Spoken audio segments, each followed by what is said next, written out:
What's up, YouTube? Back with another little video, man. I gave y'all a full 360. um, I just want to chill with y'all this time around. We recently just got back from St. Louis. That's originally where I'm from. Me and my wife and my first three kids are from St. Louis. They were born and raised there. My last two kids are born and raised in Texas. So it's kind of weird. My older three are they're growing up down here in Texas now, so they're not actually used to St. Louis anymore. But it was different, man. I try to go back home once a year.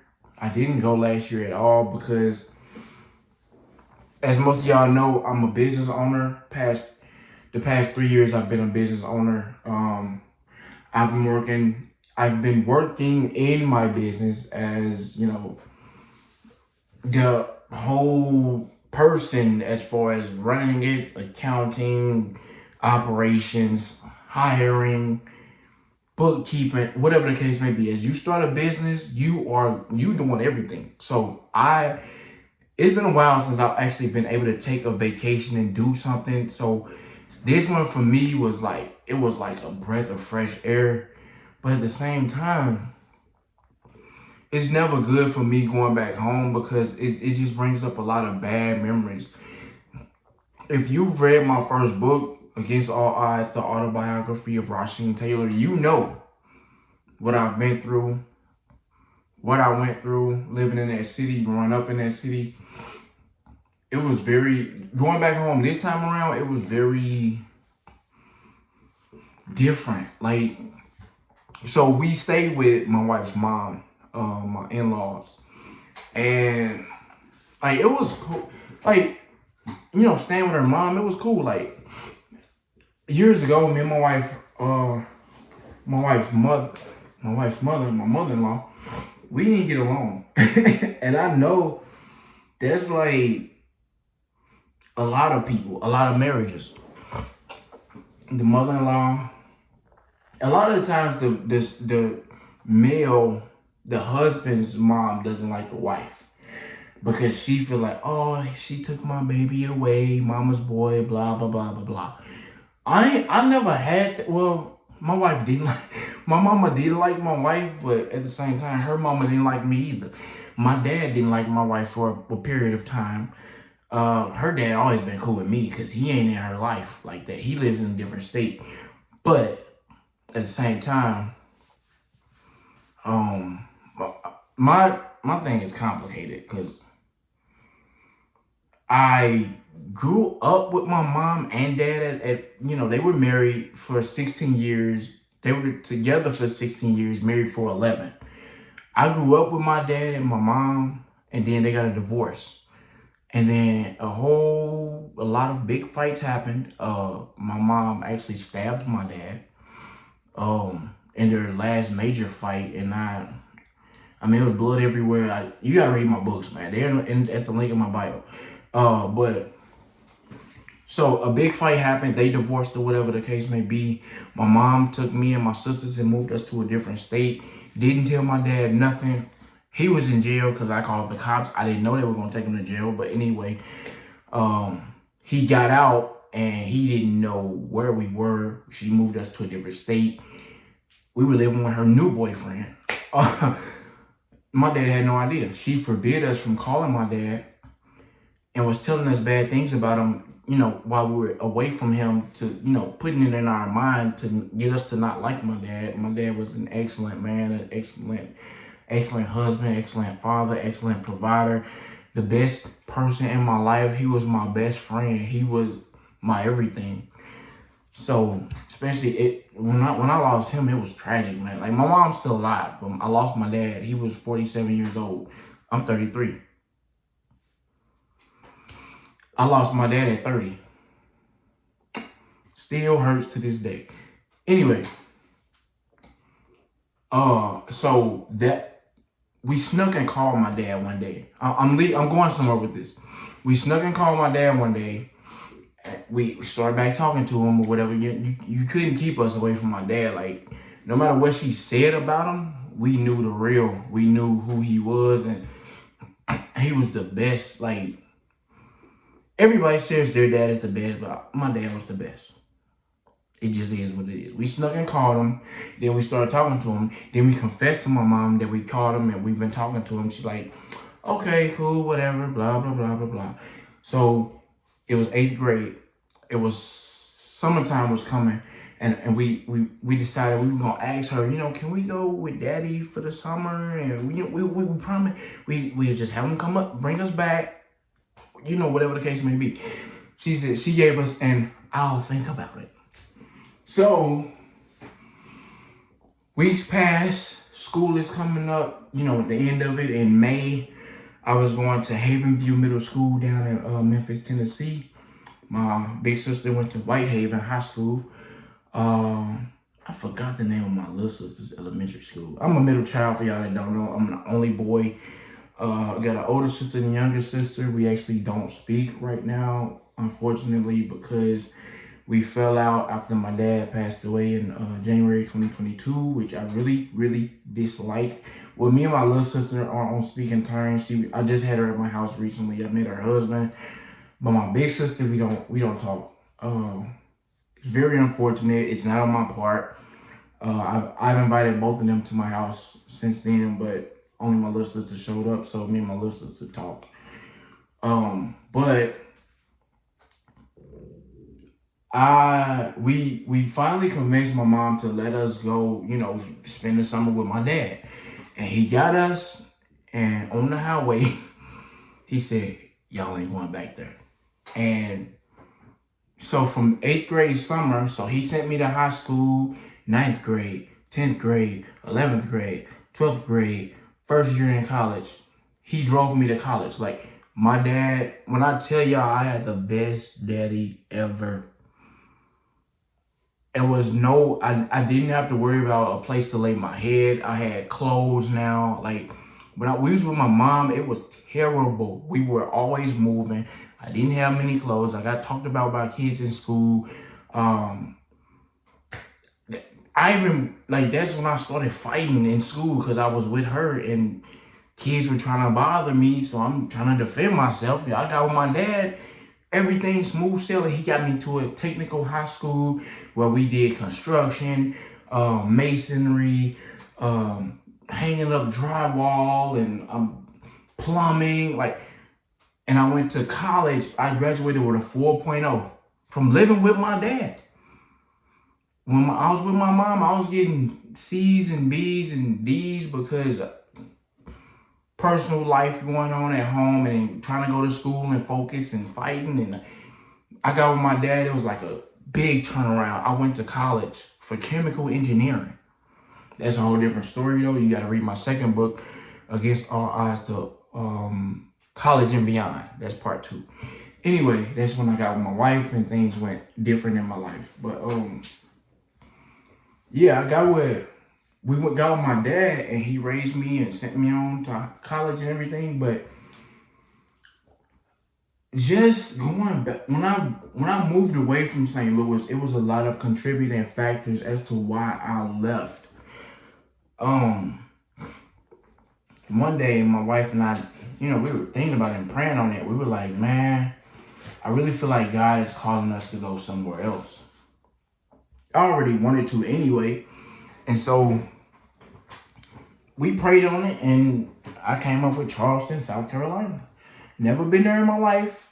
I never had family there. I don't know why that part of the country, but I felt like God was telling me to go there. So I actively started planning that. I'm speaking to my dad about it and he's like, man, yeah, go ahead. Like, yes, get up out of here, So, and this was after I had a home invasion. I skipped a lot of stuff. I had a home invasion up there in St. Louis. I had my car broken into twice.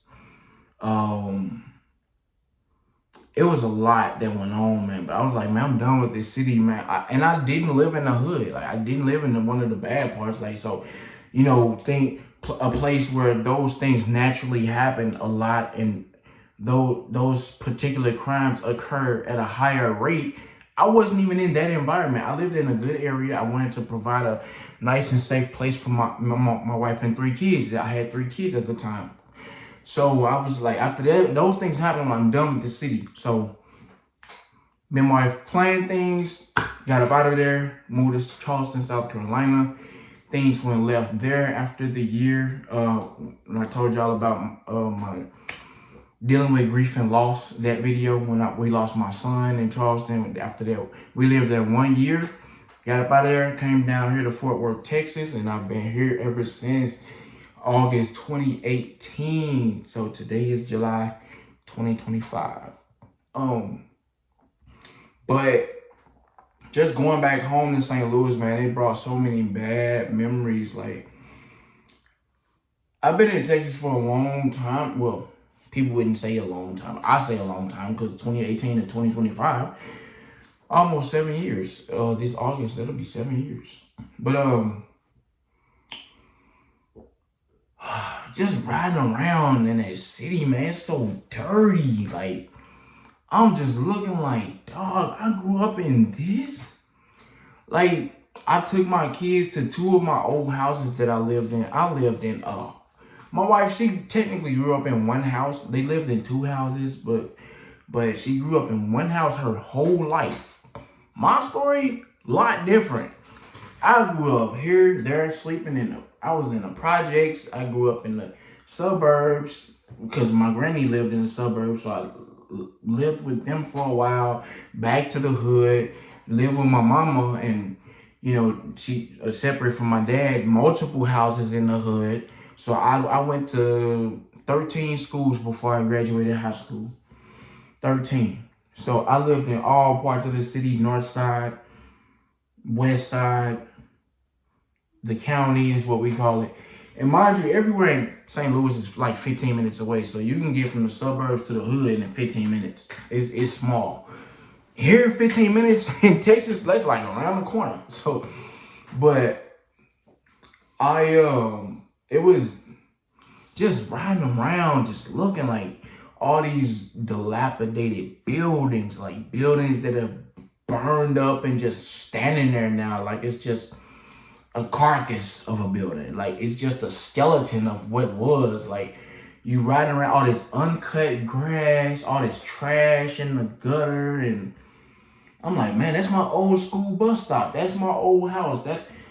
And my kids are looking like, Daddy, you grew up in this? Yes, Daddy grew up in this. To live how I live today is like it's like night and day. So I definitely realize the blessings that I have now. I appreciate them a lot more. And I won't take nothing for granted, man. Like, I don't and I can't. But it was just I was intending to go to my dad's grave site. We actually didn't bury him. We put him in a wall. For those that don't know, those above ground tombs that they put the casket into and slide it into the wall, and it's like extremely sealed off. So the bodies actually decompose a lot slower in that situation because it's like so airtight, and like it's not accessible unless the funeral home goes in there, drills the things to get it out. Because actually multiple bodies can go inside if you get one that's a certain size. And my dad has one, like, he's pushed way to the back so another casket can go into there.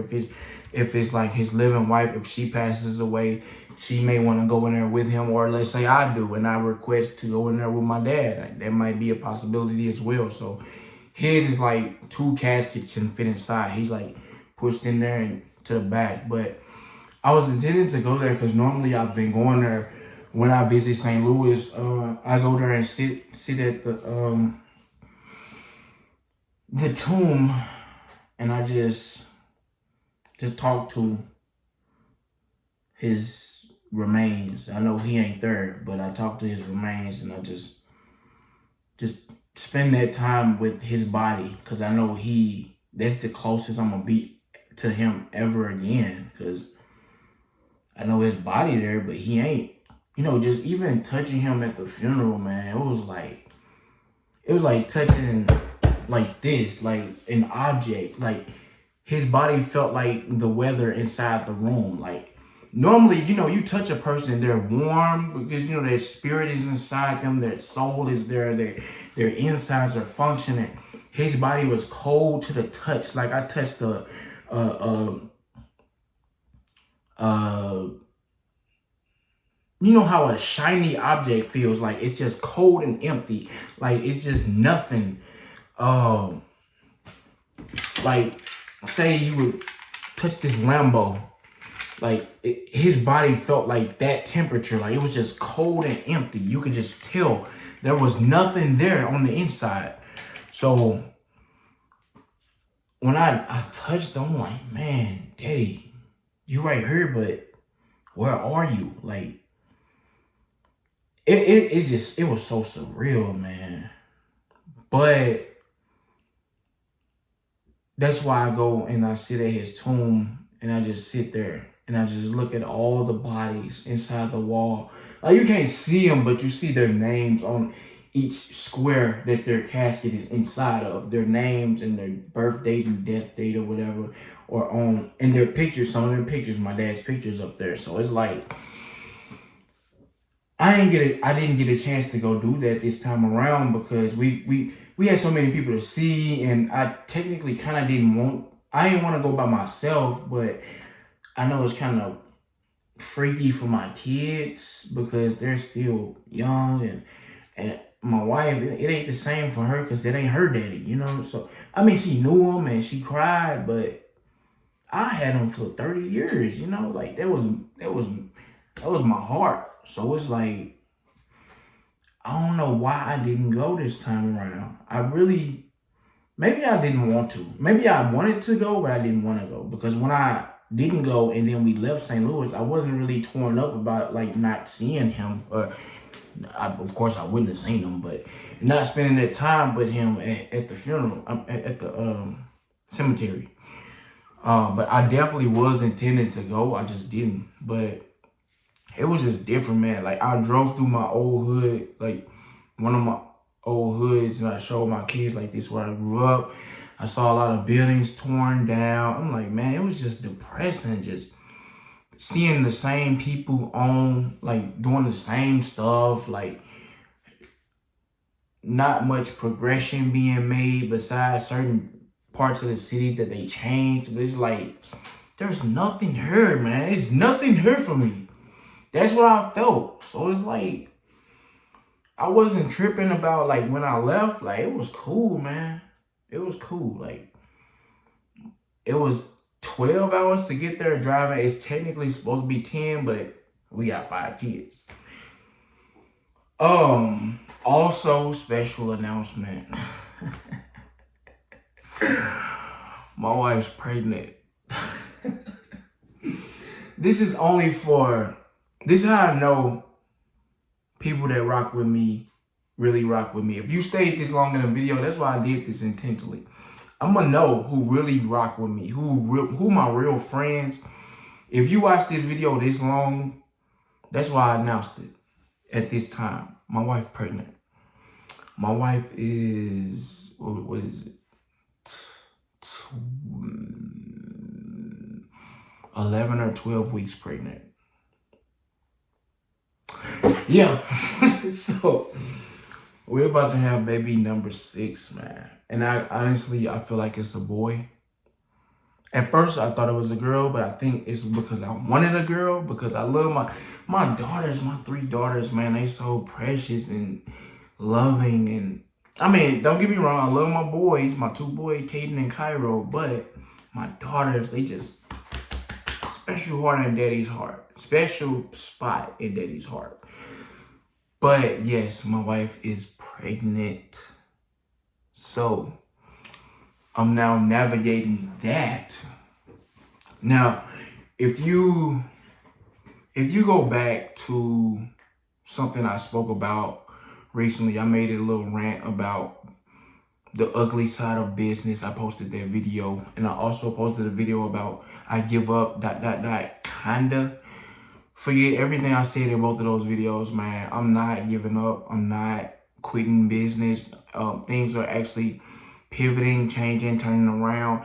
I don't know if it's the renewed vigor that I have now that I know that my wife is pregnant, or if it's just something deep down burning inside me that I can't give up on entrepreneurship. I'm not gonna stop. I'm not quitting. Like, it's not a quitting bone in my body. I tell my oldest daughter all the time, your last name is Taylor.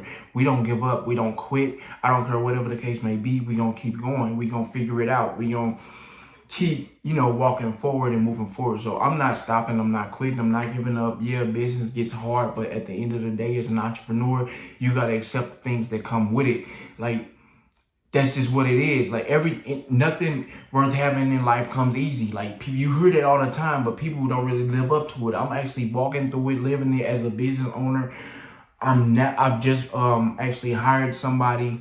So I'm taking myself out of operations and I'm moving it more to the CEO managerial role that I'm supposed to be as a business owner. So I'm actually seeing things start to progress and change. And I've hired a marketing agency for my company to actually get more leads. Up until this point, I've only relied on organic growth and posting things on my business social media accounts. Well, now I'm actually paying for marketing to bring in customers and XYZ, all this other stuff. But I can go on about entrepreneurship and business and stuff, but I tried to make business content and people didn't care about it. People didn't want to listen to it. So I don't talk about it with non-business people because I realize everybody's not a business owner. Everybody doesn't want to be rich. Everybody doesn't want XYZ. So I shut up. I learned that a long time ago. Everybody don't think like me. They don't have the same ambitions and desires as me.